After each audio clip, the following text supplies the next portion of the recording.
Hello, everyone. I'm David Morris. I'm a publisher of Lake Drive Books. Well, we're an independent publishing company that publishes books that help you heal, grow, and discover. This event is celebrating the power of truth-telling. It's a meetup with survivor and advocate Christa Brown and journalist and author Sarah Stankorb. So allow me with that to introduce our speakers and keep an eye on people joining. So let's start with Christa. Named as one of the top 10 religion newsmakers of 2022, Christa Brown has persisted for 2 decades in working to peel back the truth about clergy, sex abuse, and cover-ups in the nation's largest Protestant denomination, the Southern Baptist Convention. As one of the first to go public with substantiated child molestation allegations against a Baptist minister, she has consistently demanded reforms to make other kids and congregants safer. Brown has been featured in the Houston Chronicle, Vice, writes for Baptist News Global, and has had numerous mentions in national media, including some that Sarah Stankorb made happen. That was the Vice article. Christa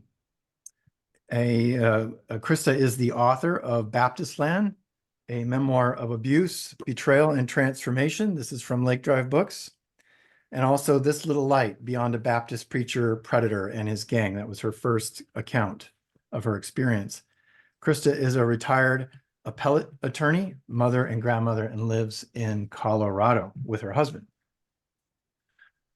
Journalist and author Sarah Stankorb has written hundreds of reported articles and essays which have appeared in the Washington Post, New York Times, Vogue, Marie Claire, Glamour, and Vice. She studied religion and philosophy. I'm gonna get all this right, Sarah. You watch me. She studied religion and philosophy at Westminster College and ethics and South Asian religion and history at the University of Chicago's Divinity School. That is a big deal. That's a really cool thing. Her beat spans religion, politics, gender, and power, but is informed by questions of basic morality. This means investigating wrongdoing. It can mean reporting on how people find the strength to prevail. We're talking about that tonight, I think. Sarah is the author of Disobedient Women, How a Small Group of Faithful Women Exposed Abuse, Brought Down Powerful Pastors, and Ignited an Evangelical Reckoning from Worthy Publishing. And Sarah lives in Ohio with her husband and 2 children. Welcome, Christa and Sarah. How are you both doing tonight? Doing great. I'm really happy for this event and thankful for all of you who have turned out for it. Thank you so much for being here with us. I'm also very happy to be here and grateful to be a tiny part of helping support Christa as she launches the second book.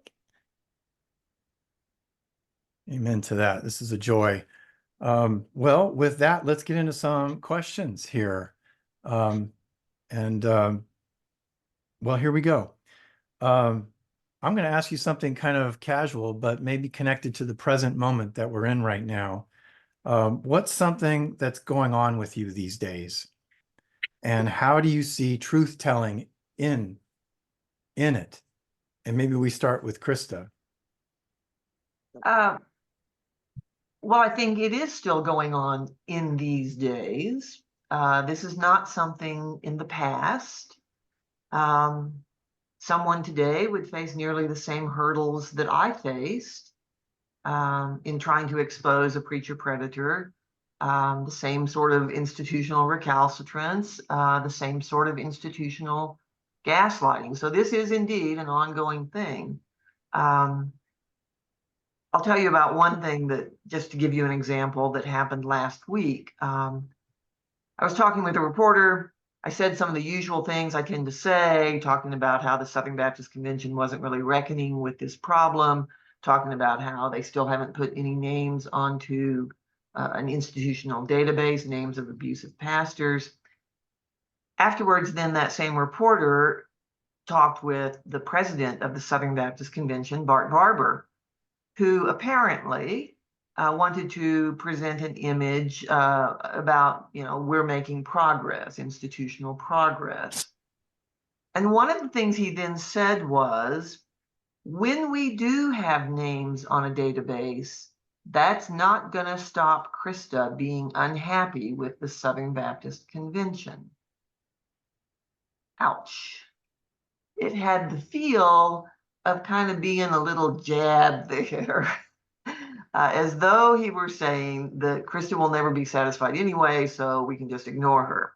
Now, I don't know whether that was his intention or not, but that was what it felt like, in part precisely because we have heard those kinds of things so often.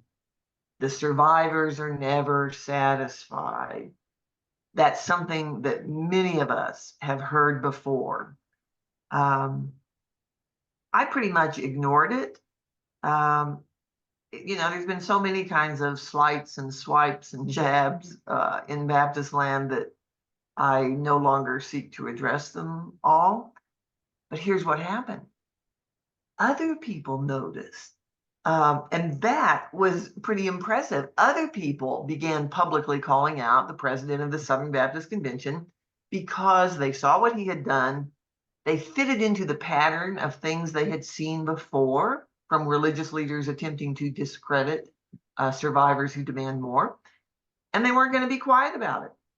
And that, I think, is the ongoing power of truth telling, because for me, it all began years ago with just simply wanting to tell the truth about my own small story.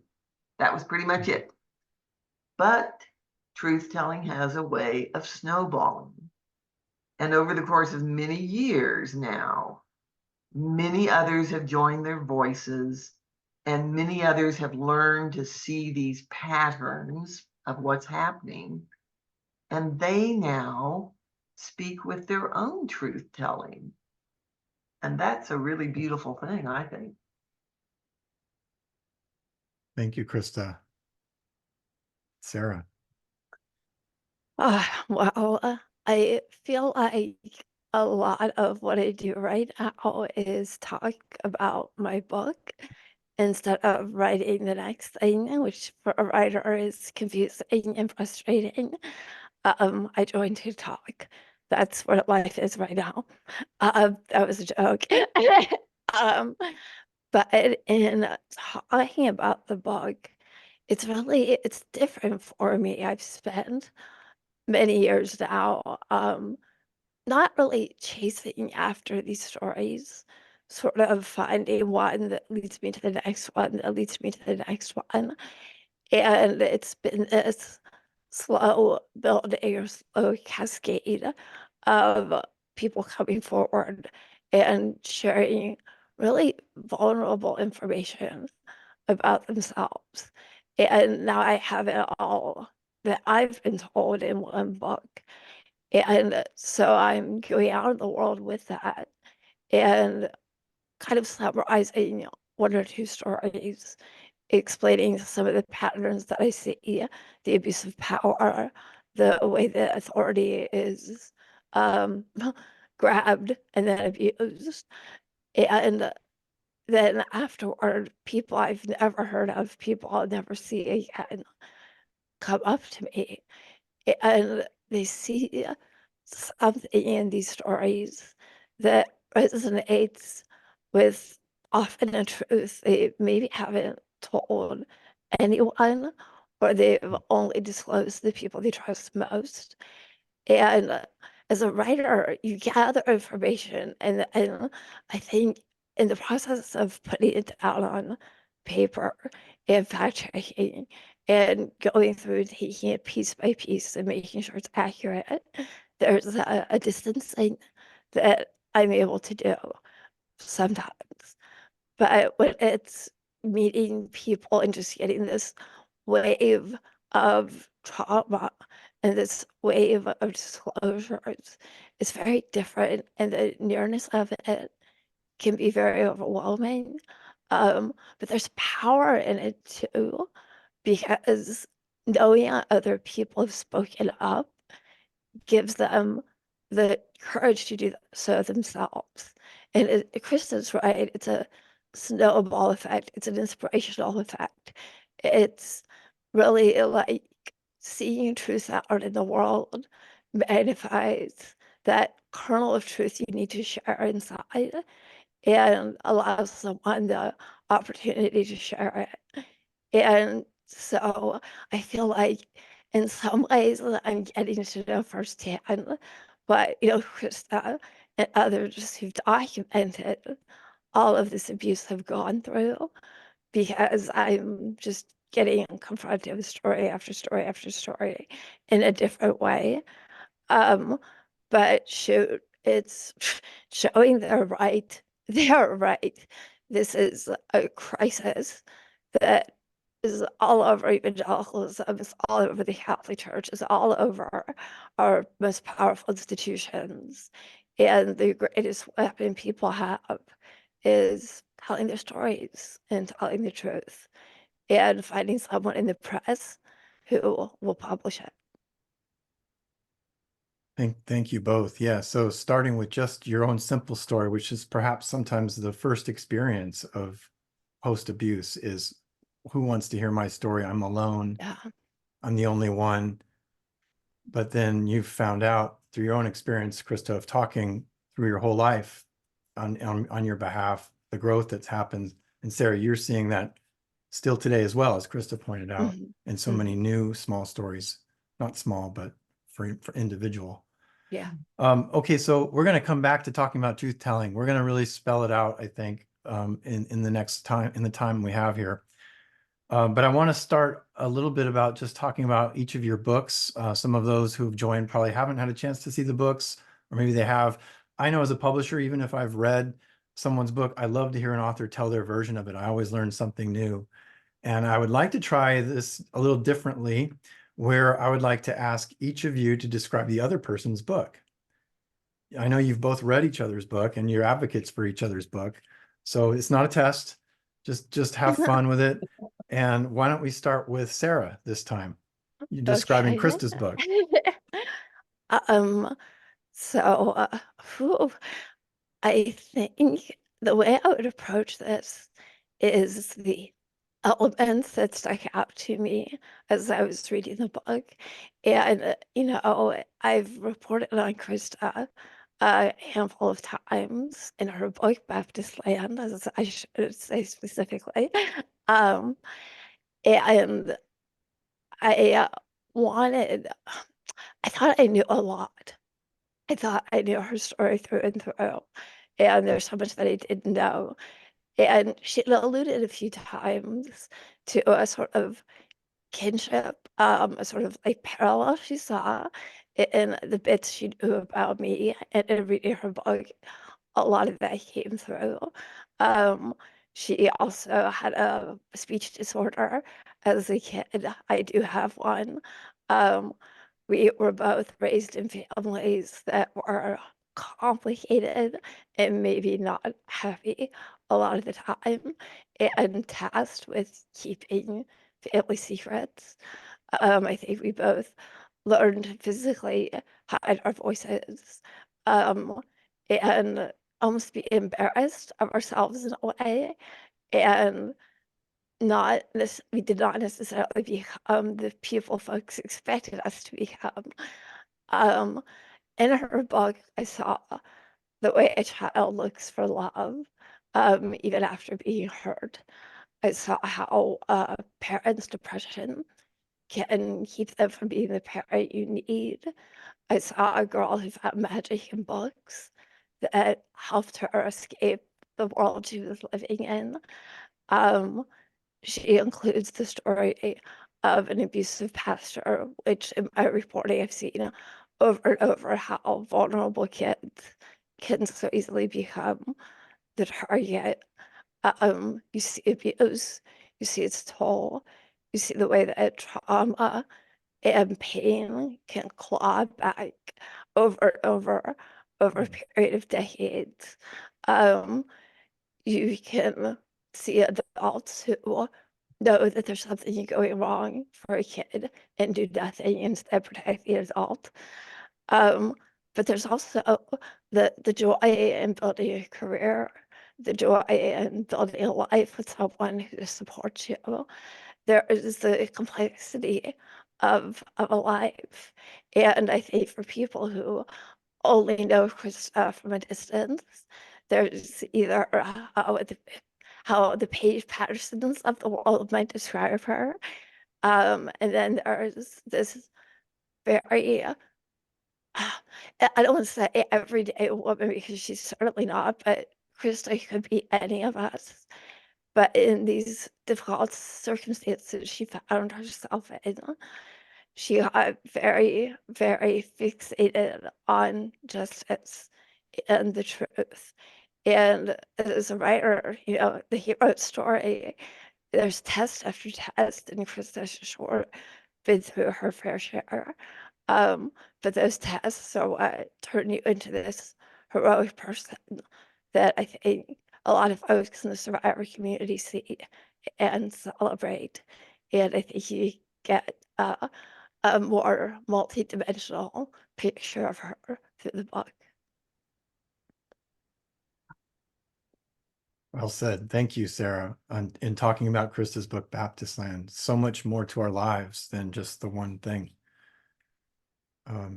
So we're asking each author to describe the other author's book. So Christa, would you please describe Sarah's book, Disobedient Women? I've got my copy here too. You can see all my tabs in it here because this is just such a profound book that I've marked up so much. Such an impactful book. And I'll start by reading a quote from Sarah at the very beginning. She says, "Abuse is a unique violence when paired with faith." And that's what the book talks about. It talks about the nature of this violence, abuse paired with faith, from the perspective of many women. These are women who became disobedient as viewed by the religious authorities in the faith that they grew up in, religious authorities that they once respected. But these were women who ultimately chose to follow their own conscience. They're across a broad spectrum of evangelicalism. This isn't just a few. And so you're able to see the patterns of how religion gets used for authority and domination. But within each of these stories, what you also see in these women is a model of rebellion against authoritarian control. These are women who defied the voices of male religious leaders, those voices that so many of us have encountered, the voices that have worked to keep us small.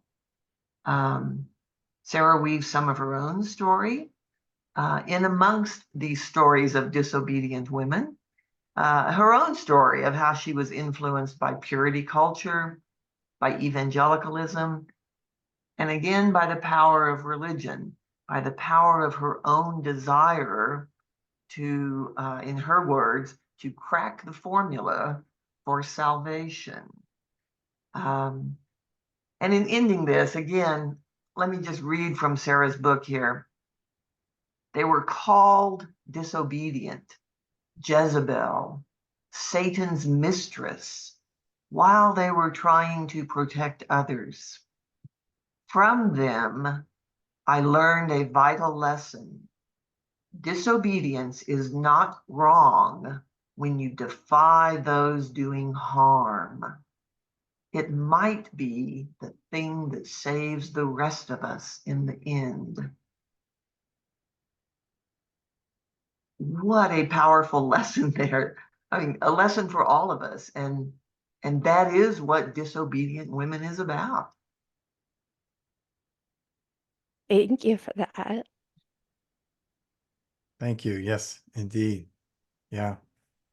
So the links are now in the chat. You can go check out their books. I don't want to oversell things here. We're here to just have a conversation, but they're there for your convenience. You know, this is a serious topic. It's truth telling, and truth telling telling the truth to ourselves, telling the truth to others, telling the truth about our lives can sometimes have a cost. It can also be more costly, perhaps, not to tell the truth, and perhaps there's great gain in telling the truth. Both your books talk about speaking up as women, telling the truth as women. And this time, let's start with you, Christa. You talk about how truth-telling was a small step-by-step process for you. Wasn't just overnight. You alluded to it a little earlier. Talk about this however you want, but one way I thought about it was, how did it feel when you're sticking up for yourself in your family life, earlier in life? And how does it feel sticking up for yourself today?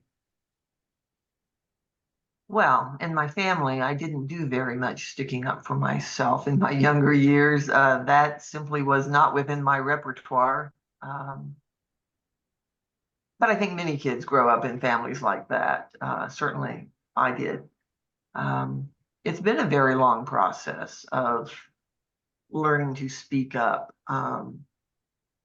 Even when I was barely beginning advocacy work way back nearly a couple decades ago, I had gone out for an event that was a SNAP event, the Survivors Network of Those Abused by Priests, at a diocese, the offices of a diocese there in Austin. And I had gone out just to support some friends and be there. And I mean, I was beginning to get the rumblings of dealing with my own story too, but at that point in time, I was just kind of supporting them. And when the camera crew showed up to cover their protest, I literally ducked behind a car because at that point in time, I simply could not imagine my face, my voice, my name having any association with the awfulness of these stories about child sexual abuse committed by religious leaders, religious authority figures. And I tell you that because it is a process. I mean, that's how afraid I was. And even as I progressed and began speaking out more and more, for years, I had this really sensation that God might just zap me from on high. You know, go to Nashville, do a media event there on the sidewalk outside SBC headquarters. I literally was just, this very irrational kind of fear would overtake me.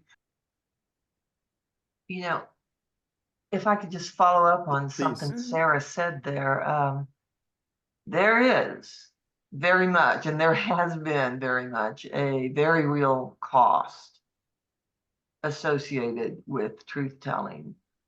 Because as Sarah mentioned, of course, you know, you get some people, some of us have been vilified and called every name in the book, had lawsuits threatened against us.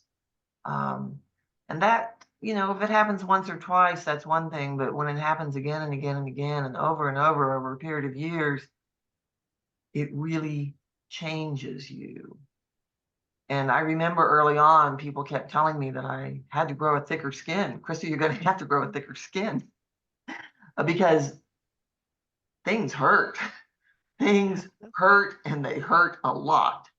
But I think that is kind of what happened. I became someone different. And I often think of it as though they tried to hold me underwater for so very long that I finally just grew gills. And that's, I don't know whether that's a good thing or a bad thing, but I think that is what happened.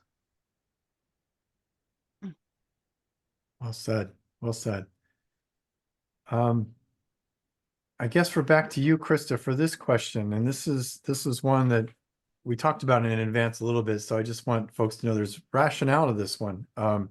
In chapter 2, you say, I feel as though I could be a cousin to some religious terrorist somewhere. How would you explain that? Why did you put that comment in the book? And I didn't edit it out or anything like that. It sounds like a fairly radical statement, but it's a true statement. And the reason I feel that way is because I feel as though I understand, as though I viscerally know how it is that someone could be convinced to do almost anything for the love of God. Because that is the girl that I was. I was a girl who would do anything for God. If I believed that God had willed it, that God wanted it, I would do it. I was that girl who would lay down on a sacrificial altar and allow herself to be violated again and again and again, because I was led to believe it was what God wanted of me. And I think that does have something in common with people who do terrible things in the name of religion. And I think it speaks to the extraordinary power that faith holds to control people and to exploit people for the most unholy of ends.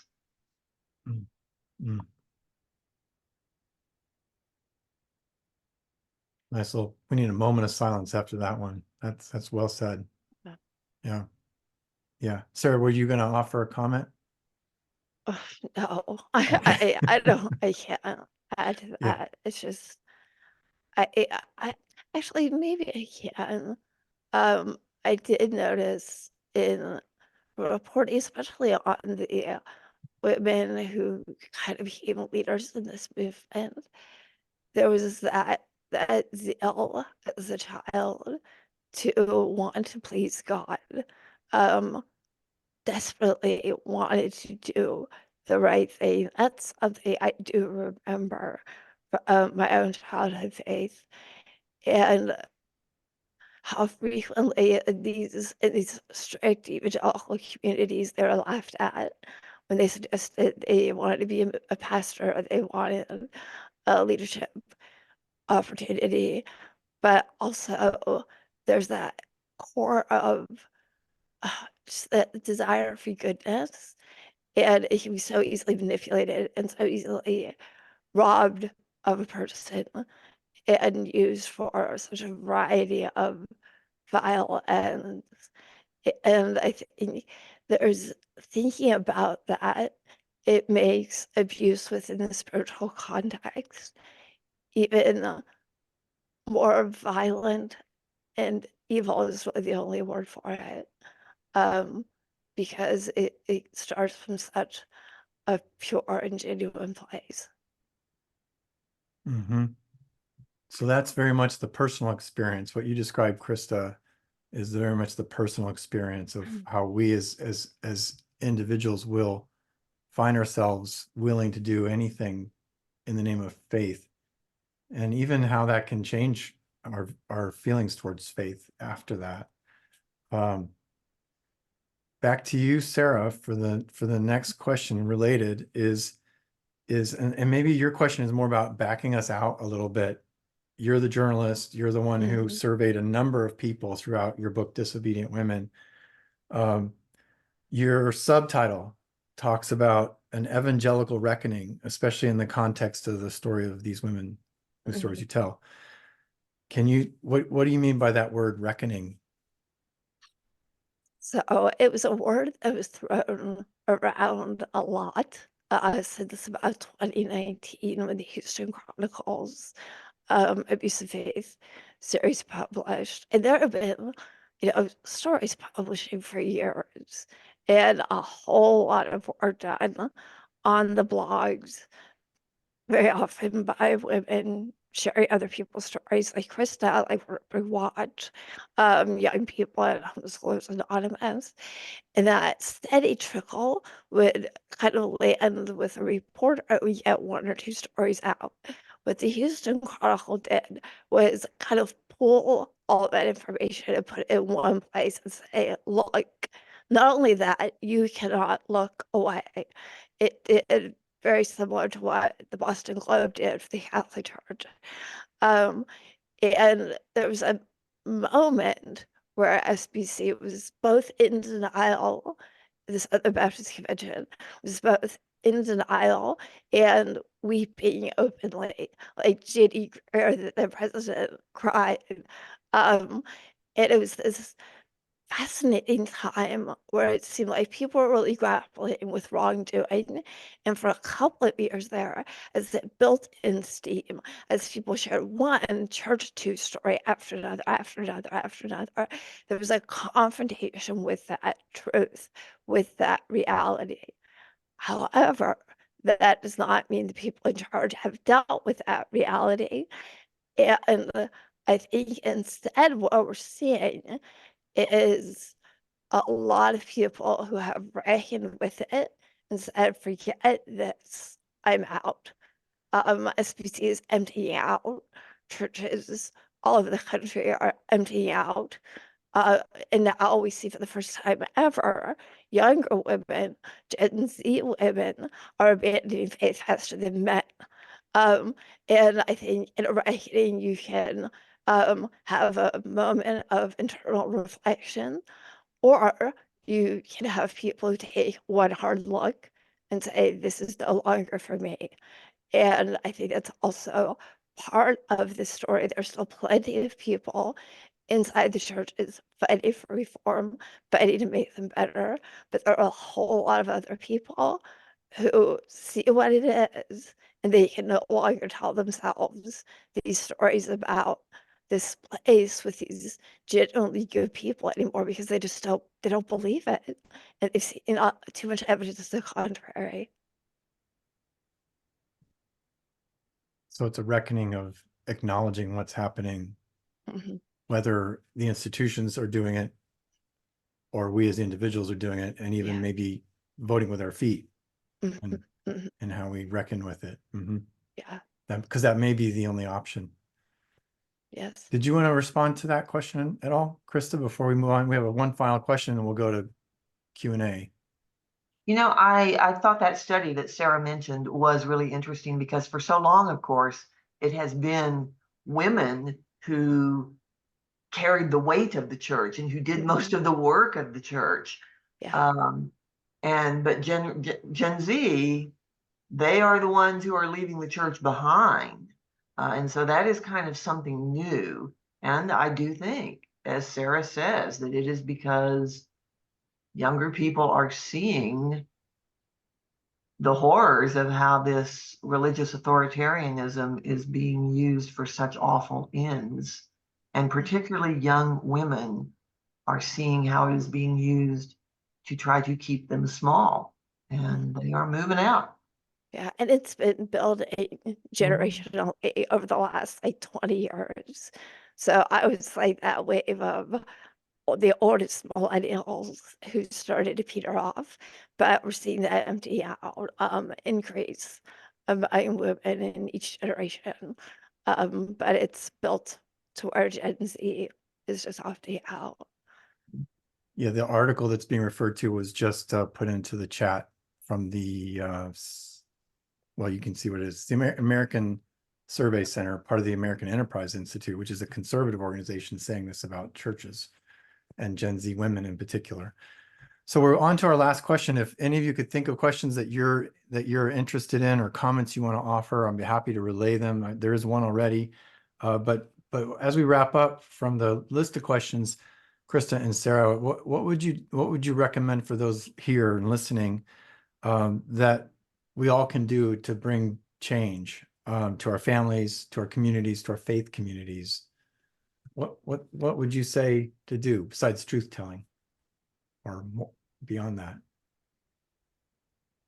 that? Me first, or Krista? Sure. Do you want to go first? Go for I'm going to just kind of steal an idea that actually Krista and I were a part of last November. There was a pastor in my town who read Disobedient Women and was really taken by Krista's story.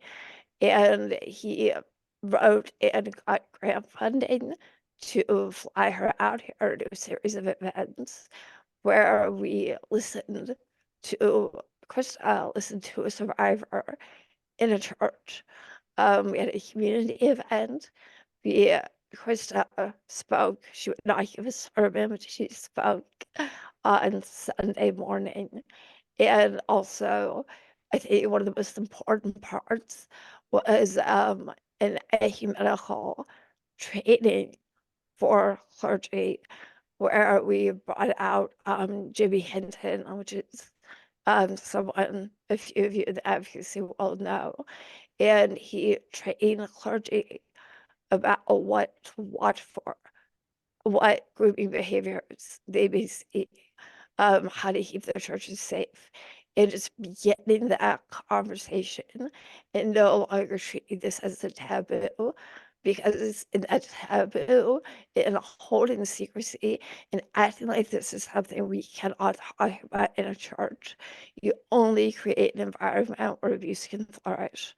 So I think that's one model. And at that event, both of us had people come up and talk about how abuse had touched their lives, and they had never told their pastor before, even though he's very open-minded. So I think creating spaces and bringing people who know more than you do. Mhm. Creating spaces to talk. Over to you, Christa. You know, if I could give one piece of advice to survivors and church people and advocates out there who are concerned about this problem, I would say cultivate your skepticism. Mm. And do not feel guilty for skepticism. And I think that's sometimes a hard thing for us, particularly maybe for women. And we've been raised in these authoritarian faith groups, raised in high control families sometimes, raised in fundamentalist spaces. We have been raised from toddlerhood to be deferential and nice. Oh, that burden of being nice. And to give grace. Oh, we're supposed to give grace. And so it winds up feeling really uncomfortable sometimes if we ask questions as though we're being unnice. But I would just say that given what we have seen over such an extended period of time, of how faith itself and the accoutrements of faith have been so often weaponized for domination and control, for preservation of status quo power, then I think we have to cultivate skepticism, and our skepticism needs to extend even to things of faith, and particularly to people who wield faith. So I would say cultivate your skepticism, because skepticism is what brings us closer to the truth. And I want to, you can tell how much I loved this book of Sarah's Disobedient Women, because I want to also include one more quote from Sarah, because I think it's relevant here. How does a person, let alone an institution, heal without great painful residence in the truth? Residence in the truth. I think we all must take up residence in the truth. And this future that all of us are co-creating together, it depends on that. It depends on the stories that we tell. It depends on whether those stories are true. It depends on whether those stories are inclusive and caring. And it depends on whether they are honoring of the sacred worthiness of every human being. And all of that turns on skepticism and learning to tell the truth.